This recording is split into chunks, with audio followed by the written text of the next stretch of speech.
the Team Lawson channel. I'm Theresa. I'm Mike. And we're millennials and we're making it.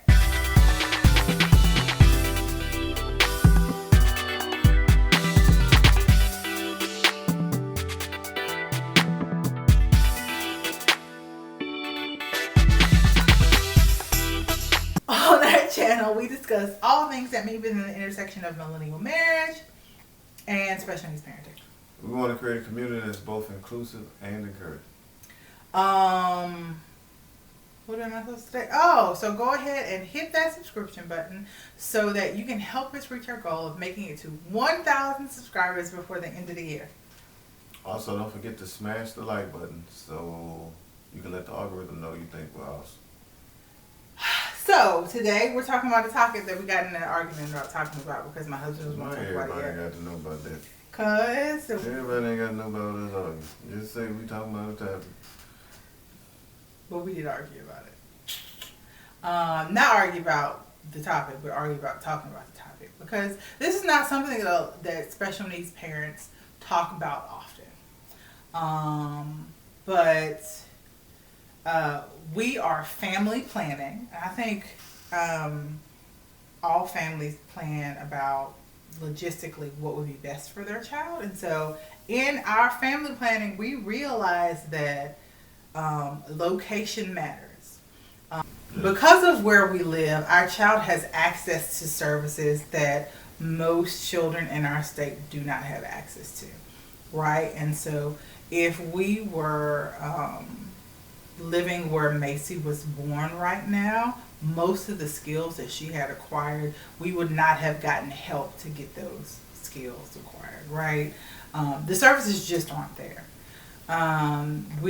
She goes to the only public charter school for children with autism in the entire state. There aren't that many in the country, honestly.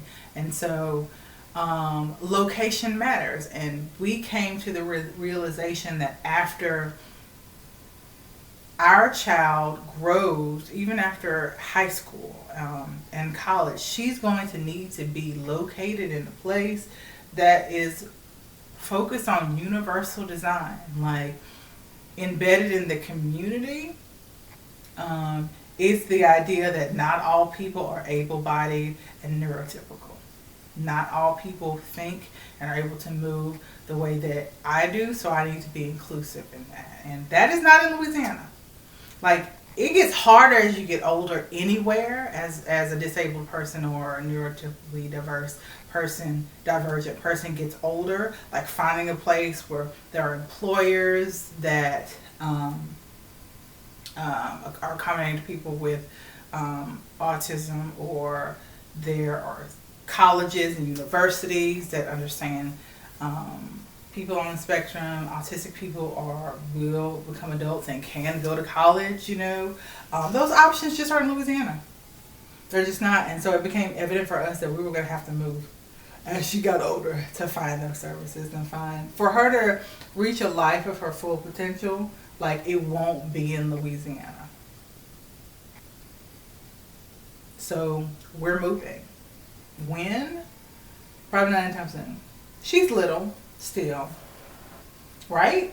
Mm-hmm. 9 times in, right? Yes? Yeah. So I need to know. Do I need to start packing? She's little still. I don't think I was offended by the realization. I think I had the realization one day. I was like, oh, okay. Have you had that realization? Or how did you feel if you did have it when you had it? I did have it. You don't think? I didn't ever know. Do you think that she will be fine here in Louisiana? I can't. I mean, I ain't gonna. I think we can make it work because we would make it work. I don't think there's an infrastructure. Like she would be too reliant on us, I think, as she got older. I think she's gonna be like that period no matter where she goes. I don't. I think there are certain places and situations where there's a community of people who could do what they do for her on a job. Or at a university. No, I'm not saying like just completely rely on, but in some space, in some capacity, I think so. What you mean? I think at some capacity she will be relying on a support system outside of herself. That's what I'm saying. More than most adults will. I think at some capacity. However, I think that capacity, how much she's relying on us and her support system, whoever that is will be different depending on where we live. Like whether she can have a job or not, honestly. I don't think she could work in Louisiana. I think there are very limited places that would be accommodating for someone who is neurodivergent in Louisiana. I think it would be very difficult for her to find employment in something that she's interested in, right? Living alone. I do want her at some point to be able to live independently if she is able to. And I don't think, like, transportation. Like, just the little things that would make it easier for her to be able to do that if she can't drive or if she needs to go to the doctor. Like, those little things are even set up. Like, there are people now who are able-bodied who can't get to their doctor because they don't drive. You see what I'm saying? And so, like, this is just not the state to not have all of your ducks laid in a row and to have the red carpet rolled out for you in life. In lots of ways, being able-bodied and neurotypical, it is easy for us to make it work. Even if it's not perfect, it's just easier for us because the system in Louisiana is set up for that. For you to be sighted and hearing and able-bodied and neurotypical, like, that's how the system is set up. But if you're not, it takes a lot of extra help. And so there are states in our country, believe it or not, that are like, hey, everybody isn't sighted and hearing and able-bodied and neurotypical. So we should create a society and the whole system in mind that everybody may not be able to, right? And so that's why places like Pennsylvania and Mesa, Arizona and Colorado are kind of looked at as beacons of universal design, right? Like to have a gym where somebody who is paraplegic or quadriplegic, is that a word? Did I make that up? Can actually go inside the gym and utilize the gym, like an actual gym equipment. And it's not a specialized gym, it's just the gym and it's made so everybody can use it. Or having a bus system, like right now in Baton Rouge, like if you have a disability, you have to call a special ride share. The service is available, but like you have to call ahead for the most part. Like that's the kind of systemic things that I'm talking about. And so if she's going to have a more difficult life, just in general, in some aspects, I would like her to have every advantage that she can have. And I came to a realization like, oh, that ain't here. Or even after we're gone, places with assisted living that are not nursing homes for people with disabilities. Because right now, if you're on Medicaid or Medicaid waiver and you don't have family that's able to take care of you, you go to a mental hospital in Alexandria in Louisiana. And those are the services that the state has available. And you're not mental, you don't have any like mental health issues, right? But that is the only place that Medicaid offers, right? And so just to have a place where there are other facilities, maybe some that are geared toward people on Medicaid that are autistic and need help living alone or living in the community, right? Like that's just not even here in Louisiana. Does that make sense to you? Yeah. I got you. Yeah. And so I'm not saying that autistic people can't live in Louisiana. They do, but they're just very dependent on their health. And I've noticed with working with provider services and support coordination that as they get out of school, it's just kind of like, well, we got to find somewhere for them to work. But an employer who, unless like you know somebody, there are some programs, you got to know people who know people. I'm friends with an autistic mom who does. She has older children and she does, and she calls and gets you a number and stuff. She has the hookup because she's been in this game. She has to hustle for her sons, right? But like you have to it's just not set up that way. So we've been looking at where would be comfortable for us. I think I have the stipulation of I don't want to live above the Mason-Dixie line. I may have to take that one out. I may have to get used to winter. I don't. Right now, the best city for autistic people is Philadelphia, Pennsylvania. There are lists of these things. Of course, I Google them. The best, and it's also Pennsylvania is one of the best states. Where you do not want to go, especially if you may be relying on Medicaid services, is Texas and Florida. Shocker there. Colorado, Arizona, California. What's not the worst? Louisiana is not in the top 10 worst. The 10 worst. It's not in the top 10 best, but it's also not in the 10 worst. So, and we're in the 10 worst for everything. Just not for having services for people with autism specifically. Where if you could live anywhere of the places that are probably the best for basic. Let me pull up the list. The top 10 best states for people with autism. Shoot, quick. Because I know Pennsylvania, Colorado, Arizona. Mesa, Arizona is amazing. Their tourism, you know how every tourism has like a every tourism industry has like a push. New Orleans is Mardi Gras. The tourism industry push in Mesa, Arizona is universal design. Like it is inclusivity, and that's really nice. Yeah, I have to visit those places to see. And that's something that is on our bucket list to do. Like before we say, hey, we're moving here. Colorado, Massachusetts, New Jersey, Connecticut. See, they're all above the Mason-Dixie line. Connecticut, Maryland, New York. I don't want to live in New York. Cost of living is just too high. New York, Pennsylvania, Wisconsin, Rhode Island, and Montana. I would live in Colorado, Massachusetts, Pennsylvania.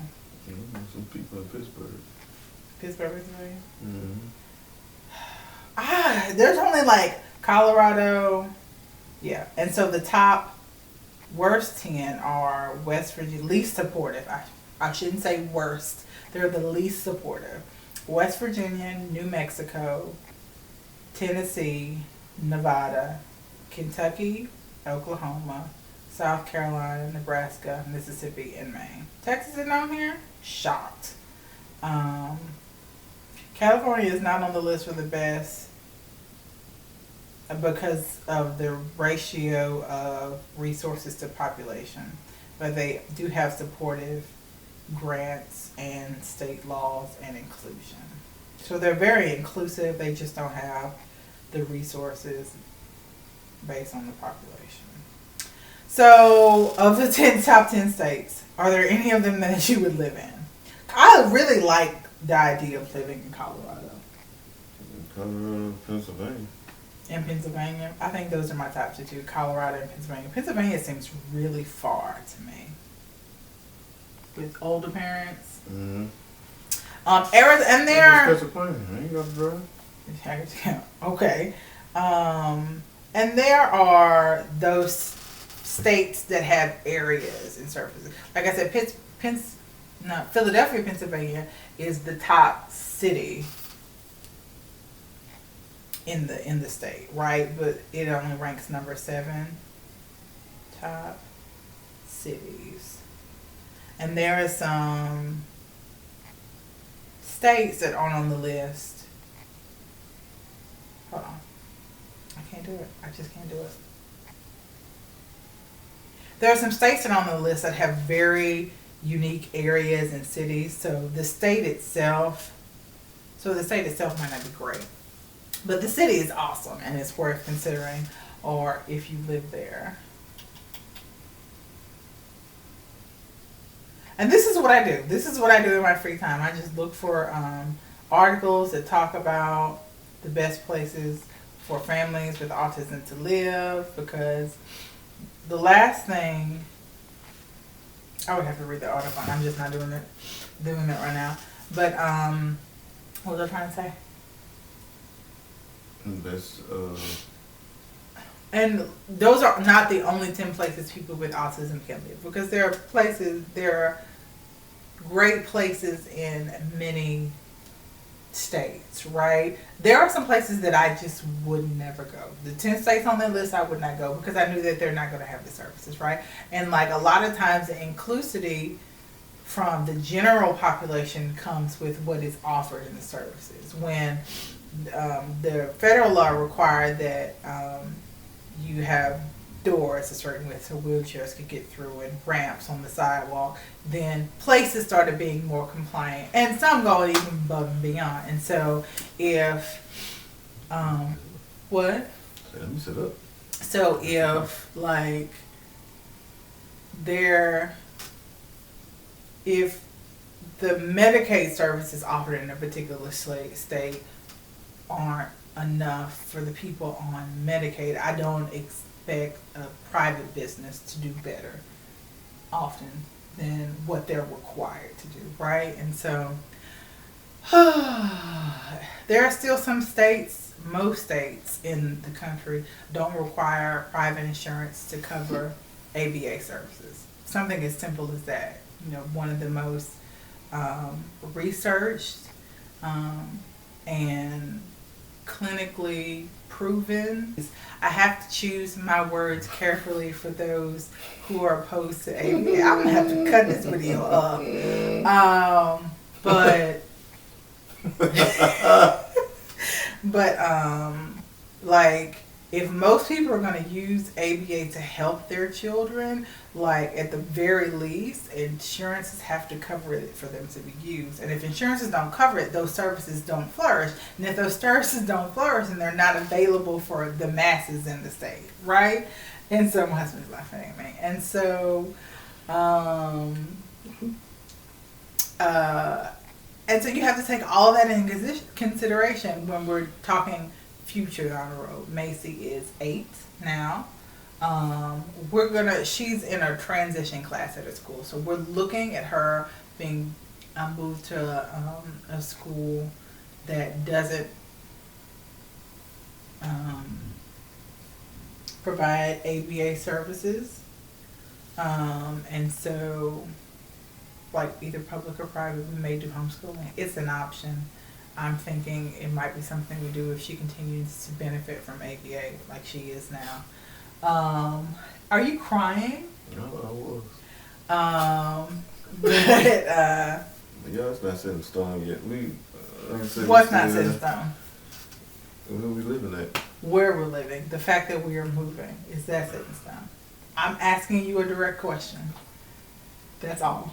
I just said it's not set in stone. Where we gonna live at yet? I did not say we were. No. But I'm asking you, is that set in stone? When we made Jay for that? For clarification. For what? Because people are not privy to the conversations that we have, and so I'm asking for clarification. We don't need to be privy to it. That's Is it set in stone that we are moving? Sure. Yes. Yes, it is. The fact that we will not live in Louisiana as Macy gets older, that is set in stone. Where we are going, the only thing that's set in stone is not Texas or Florida. Y'all have proven that you were unreliable. Thank you very much. I kind of wonder if Atlanta would be good, because I would like to live in Atlanta. You go there by yourself. I know, right? Because when I asked you that, you told me no. So that's what it is. That's what it is. Nope. I think it's like a nice central part of the South, and so whatever. I kind of want to live in Nevada too. Nevada. I said that and you said no. Really? That's what it's Nevada's on the list of bottom No. 10. Nevada's on the list of the bottom 10. No. So if you gonna say no, that's what we're gonna stick with. You knew. And these are 2 states, or 2 cities I done threw out. What? I done threw out Nevada and Well, I threw said out no to Georgia. Nevada because it's on the 10 least supportive. So why, if it's on the least supportive, why would you ask me? I'm just saying, like, the idea of living in Nevada is nice. Like, I think the state is nice, but like, I also think the state of Louisiana is nice, and I'm still moving. So whatever. When you thought Louisiana was nice? I don't think Louisiana is nice. Good Parts stuff. of it. You don't think Louisiana is nice? No. Really? Whatever. I don't dislike my state totally. I just know. I ain't say I disliked it. No, I'm just keeping the ace a spade a spade. Which part is nice? I like the city I live in. This has so far been my favorite place to live. Really? Well, I'm not gonna argue with you. Thank y'all so much for watching this video. Comment down below, where's your dream place that you want to live and why do you want to move there?